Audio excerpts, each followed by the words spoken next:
Biz kafil devorga yopishtirganda ko'pchilikda bo'ladigan muammo kafil po'killab qoladi. Urganda yaxshi yopishmagan bo'ladi.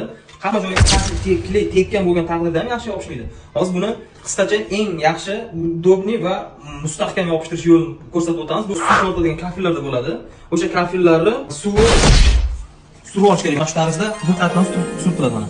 Ko'rib turganingizdek o'ziga tortadi mana. Bitta suv olish kerak, и все.